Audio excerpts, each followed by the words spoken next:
Bueno, uno de los temas, perdona, Connie, uno de los temas claves en esta elección es de lo que se está hablando muchísimo. No vamos a hablar de proyecciones porque no se puede, pero sí de tendencias. Y una de las tendencias que hemos visto en Chile y en el mundo tiene que ver con los avances de las derechas, específicamente de las ultraderechas. Y hay un académico de la Universidad Católica, Cristóbal Rovira, que ha hecho varios estudios de fondo. Me tocó entrevistarlo para el podcast acá, Conversaciones sin Pauta, que profundiza respecto de por qué la gente se inclina a votar por las derechas. ¿Qué es lo que recoge? ¿Hay un sentimiento? ¿Por qué este avance? ¿Qué está pasando en Chile y a nivel mundial? Una investigación interesante para poder entender también, ¿no es cierto?, cómo se están moviendo las aguas. Cristóbal Rovira, un gusto tenerte con nosotros, un referente además mundial sobre el tema de las derechas y de las derechas extremas alrededor del mundo. Un gusto tenerte aquí en Pauta de Análisis. Muchas gracias por la invitación. Oye, vamos a, antes de entrar como al detalle, yo creo que es importante hacer como una diferenciación que tú la haces muy bien, pero para los que nos están escuchando, entre las diferentes derechas. Tú haces una diferencia clara entre derecha radical, por ejemplo, y derecha extrema, que yo habría pensado que eran más o menos lo mismo. Entonces, si podemos hacer primero un contexto de las derechas, que además que hoy día se están imponiendo en varias partes, no solamente en Latinoamérica, no solamente Estados Unidos, sino también esto está llegando a Europa. Sí, a ver, yo creo que tal como ustedes reflejaron, lo interesante es de que este es un fenómeno global y no solo chileno, que a veces pensamos que esto solo estuviera pasando acá. Nuestro ombligo. Y por lo mismo es que nosotros lo que tratamos de hacer es desarrollar un mapa conceptual que nos sirve para entenderlo en distintas partes del mundo. Y la primera distinción más importante es entre dos grandes tipos de derecha, que es lo que llamamos la derecha convencional y lo que llamamos la ultraderecha. Y al interior de la derecha convencional existen distintos tipos de partidos políticos. Pensemos en el caso chileno, podríamos decir Renovación Nacional, UDI y Evópolis, son todos partes de esa derecha convencional y cada uno tiene sus énfasis. Y al interior de las ultraderechas existen distintos tipos de ultraderecha, que como ustedes dijeron, está la derecha extrema y la derecha radical.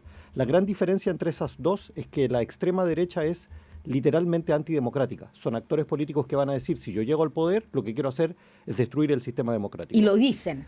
Partidos fascistas, por ejemplo, lo que van a decir es eso. Pero en Chile no tenemos eso. En Chile no tenemos eso. Lo que tenemos en Chile y en la gran mayoría del mundo, los partidos que han venido creciendo son los de derecha radical, que son partidos que se presentan a sí mismos como nominalmente democráticos, pero que sabemos que en la práctica, una vez que llegan al poder, empiezan a erosionar ese sistema democrático por adentro. ¿Haciendo qué? Afectando fundamentalmente lo que se llaman los pilares de la democracia liberal. ¿Cuáles son esos? Por dar un ejemplo, la independencia de los medios de comunicación de masa, la independencia del Poder Judicial, de las fiscalías, de organismos autónomos que no son controlados de manera directa por el Poder Ejecutivo. Y ese es un proceso que va en cámara lenta, y por lo mismo es de que el riesgo de que lleguen estos actores al poder no es que la democracia se va a caer al día siguiente, sino que empiezan procesos graduales de erosión del sistema democrático, y en algún momento ese sistema se transforma en un Frankenstein y deja de ser democrático. Cristóbal, cuando uno piensa y hace, finalmente tú lo has hecho desde la investigación, desde el estudio de casos, tomando muestras de casos, ¿por qué la ciudadanía en Chile, para poner el foco acá, se está inclinando hacia opciones más ultra? ¿Qué es lo que está viendo en esa postura? ¿Tiene que ver solo con un tema de seguridad, que es como, necesito sentirme segura, te paso el poder de todo? Tú ves cómo lo administras, pero tú dame seguridad. ¿Tiene que ver con rabia? ¿Tiene que ver con que finalmente hay como una cierta o tiene que ver con desconfianza? No sé, ¿qué es lo que mueve esa elección? ¿Por qué nos inclinamos hacia esos bordes? Sí. A ver, aquí yo creo que lo primero es que si tomamos el caso de Chile, lo que es interesante es que efectivamente, hay que ver qué va a pasar el domingo, pero todo indica de que las derechas en plural van a tener una mayoría, sobre el 50% de los votos, lo cual refleja que algo hace que su oferta programática conecta bien con demandas de la ciudadanía. Ahora, yo insisto, esas son las derechas. Y por lo tanto hay una derecha que es la que a mí más me preocupa, que es la derecha ultra en su versión radical, que es la que ha venido creciendo. Y la pregunta que uno se puede hacer es por qué esa derecha en particular ha venido creciendo. Y yo creo que en parte la explicación que sabemos que funciona para otras partes del mundo también aplica para Chile, y es que en todas las sociedades nosotros tenemos segmentos del electorado que profesan ideas de ultraderecha. Lo que es nuevo es que normalmente no teníamos actores a nivel de élite que tratan de movilizar esos grupos del electorado de manera directa profesando esas ideas. Por lo tanto, esta es la pregunta del huevo o la gallina. ¿Qué es lo que viene primero? ¿Los votantes o los partidos? Y la evidencia más bien refleja que es que una vez que tú tienes partidos que politizan ese lenguaje, empiezan a despertar esas tendencias que ya existían en la ciudadanía, pero que estaban más bien aquilatadas, por así decirlo. ¿Y cuál es la explicación de por qué se produce eso? Porque en el fondo es evidente que, así como no solamente en Chile, como dices tú, está pasando porque a estos líderes se los elige. Ese es el punto, ¿cierto? La diferencia con los más radicales, que incluso pueden ser hasta golpistas, pero aquí se los elige democráticamente. Entonces, ¿qué es lo que la pregunta es, ¿Chile se derechizó o se ultró? Probablemente no, ¿cierto? ¿Qué es lo que hace que esos líderes que profesan ideas que tal vez hace ni siquiera 10 años, aquí en Chile por lo menos hace 4 años, nadie se le hubiera ocurrido decirlas públicamente, muchas de ellas? Estoy pensando reivindicación del pinochetismo, de la dictadura, volver a revisar el tema de los derechos humanos, etcétera. ¿Qué pasó? Dos observaciones aquí. Una, yo creo que hay que tener cuidado con este argumento de que Chile se derechizó, que yo creo que es una idea que se va a instalar después de las elecciones. Si las encuestas son ciertas, que lo vamos a ver después, piensen ustedes que lo más probable es que José Antonio Kast pase a segunda vuelta con alrededor de un 20-25% de los votos. Vale decir, más del 75% de las personas no lo va a haber votado a él. Y lo más probable es que si sumamos a José Antonio Kast y Kaiser, vamos a ver, va a ser un número importante, pero no es la mayoría del electorado. No es de que el grueso de los chilenos esté demandando eso, es una fracción del electorado. La evidencia empírica que muchos estudios reflejan es que el grueso de la ciudadanía, más del 50%, está en contra de la ultraderecha. Con lo cual no quiero decir de que algunas ideas que la derecha está levantando, sobre todo el tema de seguridad ciudadana, es algo transversal a la ciudadanía. Pero si tomamos muchas de las otras temáticas, Estado-mercado, temas morales, relación con el sistema democrático, la ciudadanía chilena no se ha volvido. Es más heterogénea. Es mucho más heterogénea y tiende a ser mucho más de centro, inclusive en muchas temáticas bastante más progresistas. Cristóbal, sí. Y, te escuchamos. Sí, y si voy al segundo punto, ¿por qué pasó esto? En el fondo, yo creo que parte de la novedad radica en lo que estábamos hablando, que liderazgos se atreven a decir determinadas cosas que nosotros pensábamos de que ya estaba zanjado ese tema. Si pensamos en el caso de Chile en particular, yo creo que esto tiene que ver de que nuestra derecha convencional tiene un origen autoritario. Viene desde el pinochetismo, tuvo un proceso de moderación programático que costó tiempo, no fue automático. Y fue obligado de alguna manera. Obligado, pero también de que algunos actores jugaron un rol clave, en particular Sebastián Piñera, quien fue quien siempre se jugó porque esa derecha se modere, que adopte otras posturas programáticas. Sabemos que Sebastián Piñera hoy en día no existe. Es ciencia ficción. Si Sebastián Piñera estuviera vivo, yo creo que esta situación sería diferente, porque yo creo fue que un dique de contención. Fue un dique de contención importante que hoy en día no está. Y él sería el candidato probablemente. Eventualmente, o si no lo fuese, yo creo que ante lo que vimos ahora con el discurso de Johannes Kaiser, yo creo que él, como expresidente de la República, que siempre tuvo credenciales democráticas, hubiese dicho algo como, esto a mí me parece que cruzó una línea roja, que no es necesariamente lo que estamos viendo hoy en día en la derecha convencional. Sí. Ya, no sé si hacer algo de la derecha. No, vamos... Pensemos en la ciudadanía, porque hoy día también, ¿no es cierto?, ya no solamente hablamos del concepto de por qué avanzan, sino dónde están avanzando. Sabemos, por ejemplo, según muchos estudios dando vuelta, que hoy día, no sé, figuras como José Antonio Kast logran como conectar con mujeres, sectores populares por el tema de la seguridad. Sabemos que probablemente el votante de figuras como Johannes Kaiser pueden ser más bien hombres. Se está hablando de cómo es el perfil de Parisi, se está hablando también de cuál es el perfil de Janet Jara, que son jóvenes también, probablemente con estudios más altos, y mujeres. ¿Has observado ese mapa, digamos, de cómo se está moviendo esa gran ciudadanía y sobre todo ese bolsón de los 5 a 6 millones de votos obligados que todavía no sabes mucho cómo se inclinan, Cristóbal Rovira? A ver, yo creo que esta elección va a ser novedosa por el tema del voto obligatorio y ahí yo creo que si alguna sorpresa nos vamos a llevar va a ser justamente por ese bolsón de personas, porque lo que sí sabemos a nivel de encuestas es que son personas que toman su decisión muy tardíamente y por muy tardíamente estoy pensando esta semana. Yeah. Entonces las encuestas nos reflejan... El domingo en la mañana. Entre hoy y entre hoy viernes y el domingo. Por lo tanto, las encuestas a ese segmento lo más probable es que no ha podido llegar o son personas que no han declarado su opinión todavía. Entonces ahí eventualmente nos podríamos llevar sorpresas. Pero es cierto el análisis que tú haces que si uno analiza cada uno de estos candidatos vamos a encontrar perfiles sociodemográficos e ideológicos que no son equivalentes, lo cual nos refleja que están movilizando segmentos del electorado que son particulares. Y un último punto que a mí se me parece importante reflejar acá, se habla mucho de esta idea de que la derecha o las nuevas derechas está movilizando a voto popular como si fuese algo nuevo. Eso es erróneo. Históricamente, siempre las derechas, cuando han logrado crecer y ser mayorías, es porque han logrado movilizar a segmentos de la clase popular. Sí, la UDI popular fue eso. La UDI popular fue eso. Si nosotros pensamos la cristiano-democracia en Alemania, en su auge, el Partido Conservador en el Reino Unido, cuando les ha ido muy bien, no es solo porque movilizan a la clase alta, sino que también segmentos conservadores de la clase popular. Porque esto me parece importante porque hay mucho de este cliché de decir la izquierda se volvió woke, perdió a la clase trabajadora y la clase trabajadora hoy día vota a la derecha. ¿Y no es Siempre así? ha habido segmentos de la clase trabajadora que votan a la derecha. Eso no es nuevo. Ahora, ya vamos a ir, quiero preguntarte la diferencia con lo que ha pasado con la izquierda, pero pensando en esta diferencia que tú haces y que se hace académicamente de la derecha radical versus derecha extrema, y dentro, digamos, todo esto dentro de las ultraderechas, ¿qué es lo que tenemos? Me imagino que las cosas no son tan perfectas en los modelos, pero ¿qué es lo que tenemos en Chile?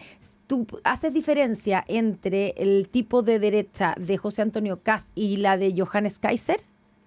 Yo creo que no Porque entendemos que estoy pensándolo en los candidatos, pero Evelyn Matei es derecha convencional, ¿cierto? Y con Chile Vamos. ¿Cómo diferenciarías a Johannes Kaiser y José Antonio Kast? Yo creo que, como tú bien dices, Evelyn Matei y los partidos que ella la apoyan, en general las clasificamos dentro de la derecha convencional, y el mundo de José Antonio Kast y del Partido Republicano, el Partido Nacional Libertario y Johannes Kaiser lo clasificamos en ultraderecha, dentro de la ultraderecha en su versión radical. Por lo tanto, las diferencias que yo veo entre ellos no son tanto programáticas, sino que más bien de estilo. Yo creo que ambos quieren mover el país en la misma dirección. Ambos quieren mano dura en delincuencia, ambos quieren hacer un ajuste en el Estado. Uno quiere 15.000 millones, el otro 6.000. Uno quiere meter un poco más de bala, el otro un poco menos. Sus programas son muy parecidos. La diferencia yo creo que más bien radica en cuáles son sus estilos, su tipo de liderazgo. José Antonio Kast es menos confrontacional, ha tratado también de determinadas temáticas no levantarlas, aun cuando él mismo ha dicho yo no he cambiado, mis posturas siguen siendo las mismas, pero el problema de Chile es otro, mientras que Johannes Kaiser es mucho más deslenguado. Pero insisto, yo creo que programáticamente son muy parecidos, no es casualidad que tienen una lista parlamentaria conjunta. Claro. O sea, corren juntos. O sea, ambos caerían dentro de lo que es la derecha radical. Y sí. que, ojo, porque, digo, para que no se nos olvide el concepto, lo que tú dices es que son derechas que obviamente llegan al gobierno a través de elecciones democráticas, pero que una vez que están en el poder pueden o amenazan, digamos, con ir erosionando las instituciones democráticas, los pilares de esa democracia, que lo hemos visto en otros países.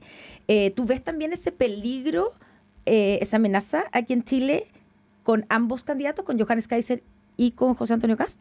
Por cierto que sí, y aquí el símil que yo siempre hago es porque yo entiendo que mucha gente dice, y es lo mismo que dice José Antonio Kast, él dice, yo no soy de derecha radical, yo siempre he sido una derecha conservadora. La pregunta que yo me hago es, cuando él sale fuera de este país, ¿con quién se junta? ¿Se junta con los actores de la derecha convencional? ¿Se junta con Angela Merkel, con David Cameron? No, él se sale a juntar con Víctor Orbán. Él tiene fotos con Milei, él tiene fotos con Bolsonaro. Esos son sus referentes internacionales.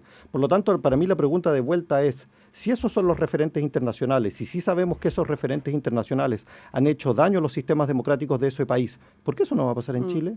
Ahora, dos cosas. Uno, lo estamos viendo insistentemente, las encuestas muestran que la ciudadanía no está con un alto aprecio por el tema de la democracia, que es el punto que tú estás haciendo, Cristóbal Rovira, muy importante, ¿no es cierto?, respecto de cómo se cuida los sistemas democráticos.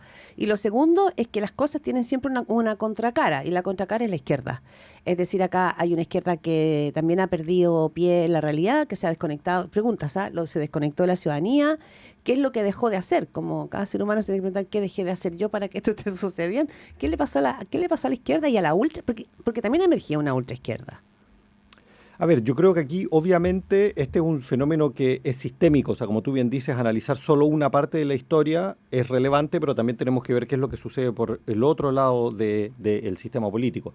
Yo creo que en términos más macro, yo creo que parte del problema es que los sistemas democráticos en su conjunto, y este es un fenómeno global, han empezado a mostrar crecientes problemas para conectar con la ciudadanía. y esa ciudadanía, por distintos motivos, empieza a buscar determinados mecanismos para poder expresar cuáles son sus preferencias. Pensemos que en el caso de Chile tuvimos un estallido social. ¿Y por qué tuvimos ese estallido social? En gran medida porque el sistema político no era capaz de canalizar cuáles son esas demandas de la ciudadanía. No olvidemos que para el estallido social no habían interlocutores válidos. ¿Con quién se hablaba? Porque los partidos están desconectados de cuáles son los pareceres de la ciudadanía. Y eso yo creo que es un problema más de fondo respecto a qué es lo que está sucediendo con los sistemas democráticos tanto en Chile como en el mundo.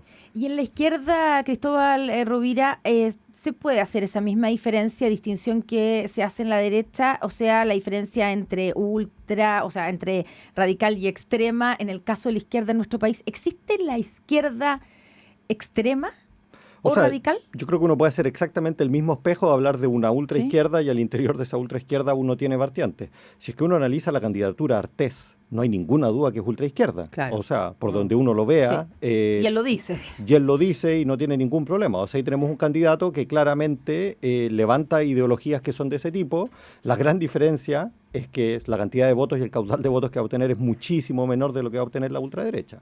Pero esa voz existe y está articulada en el espacio político. Pero Janet Jara es parte, o sea, es militante del Partido Comunista. Lo que pasa igual es una novedad en América Latina, al menos, de tener una candidata que sea del Partido Comunista, no solo haciendo la constatación. Sí, no. Lo que pasa con el Partido Comunista aquí es que históricamente los partidos comunistas, sobre todo en su versión leninista, que es de donde vienen el comunismo chileno, son partidos de que en estricto rigor son más bien de izquierda radical, porque mantienen esta relación difícil con el sistema democrático. Lo que pasó en Europa es que gran parte de esos partidos siguieron siendo comunistas, pero se transformó en lo que se llama el eurocomunismo, que son partidos que hicieron el mea culpa y dijimos aceptamos las reglas del juego de la democracia liberal, etcétera. El Partido Comunista Chileno nunca ha hecho esa transición de facto en su programa. Si es que uno analiza, sigue diciendo determinadas cosas que claramente no son equivalentes a lo que pasó con el eurocomunismo. No obstante, mi interpretación es que yo creo que el Partido Comunista, si uno ve en su práctica política, piensen ustedes que ha sido coalición en dos gobiernos, Bachelet 2.0 y en este gobierno, y su práctica está absolutamente dentro del sistema democrático, y además lo que yo creo es que ese Partido Comunista está dividido en facciones. Claro. Y la facción de Janet Jara claramente es una facción que ha demostrado sus credenciales democráticas, no obstante que existe una facción al interior del Partido Comunista que sus tendencias democráticas son un poquito más cuestionables. Estoy pensando en Jadwe, por ejemplo. Claro, o sea, tú haces la diferencia entre los principios que se firman en el papel después de digamos, el Congreso del verano pasado, de enero de 2024, donde nuevamente se autodefinen como un partido marxista-leninista. Hay una diferencia entre lo que se confirma en el papel, los principios, y cómo ha actuado el Partido Comunista en la práctica dentro de los gobiernos. Sí, por cierto que sí.